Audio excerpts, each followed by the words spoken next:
Kids, come quickly. Gather around. It's time for your morning story. Today, I want to share with you my favorite story. It's about a little orphan girl named Esther. And Esther was raised by her cousin Mordecai. This is the story of how God used her to save his people. There must have been a lot of excitement in Persia. Every girl from India to Ethiopia in all the 127 provinces of the empire was talking about the king's search for a new queen. It had been 12 months since all the ladies were taken to the palace. So I want you to imagine with me what it would have been like.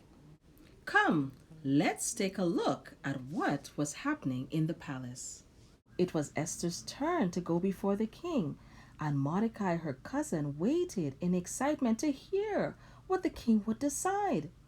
King Ahasuerus was overcome by her breathtaking beauty, and the Bible says that the king loved Esther above all the women, and she obtained grace and favor in his sight more than all the other young maidens. So he set the royal crown upon her head and made her queen. Now she's no longer Esther, the orphan girl, but rather Esther, queen of Persia. About this time, the king chose Haman as his prime minister. Mordecai, Esther's cousin, did not like Haman and wouldn't bow. Now presenting the king's right hand, Haman.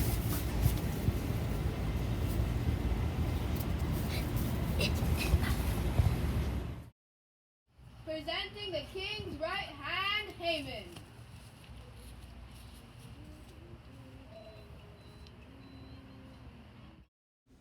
Haman was so angry that Mordecai would not bow to him that he came up with a plan not just to get rid of Mordecai, but to get rid of all the Jews.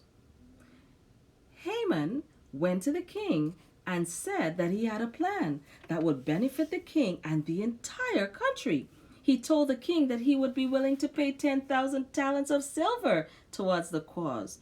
So great was the king's confidence in Haman that he told him to do as he pleased, and he even gave him his ring. He said, "Write your decree and sign it in my name."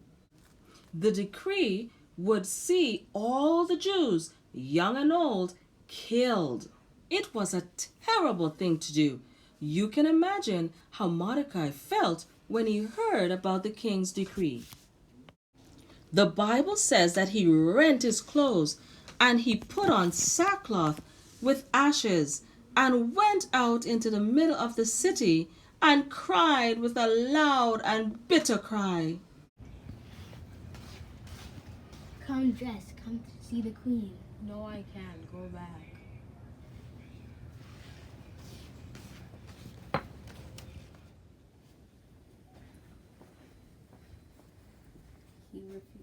He refused again.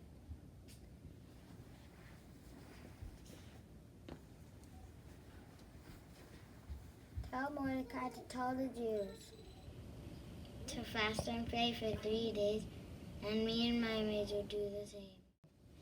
And on the third day, even though it is forbidden, I will go and see the king. And if I perish, I perish.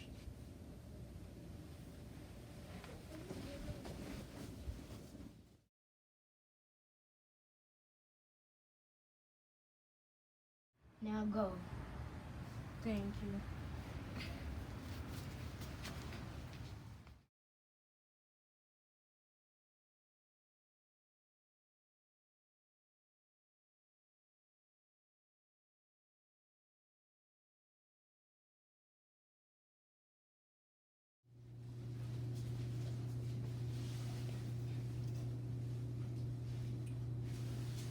What is so urgent that you have put your life in your hands to come see me?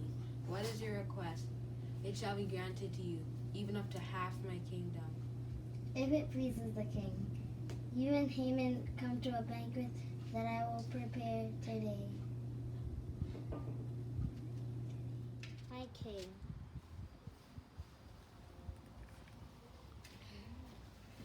My king. what is thy petition?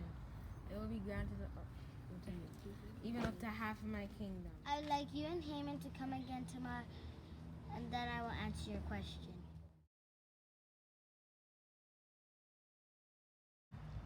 Queen Esther, what is it that you really want?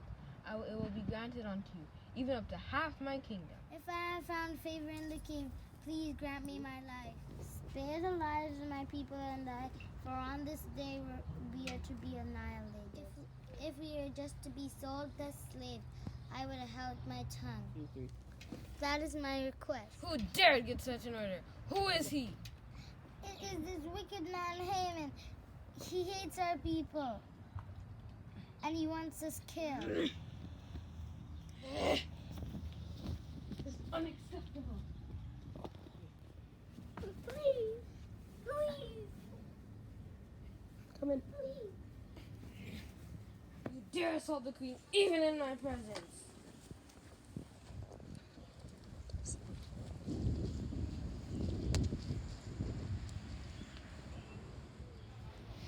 Your Majesty, there's a 75-foot gallows that Haman has built for Mordecai by his house.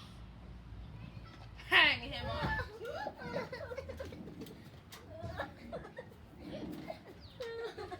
Haman did not realize that God had a special care for his people and a bright shining star in the palace. God took care of his people.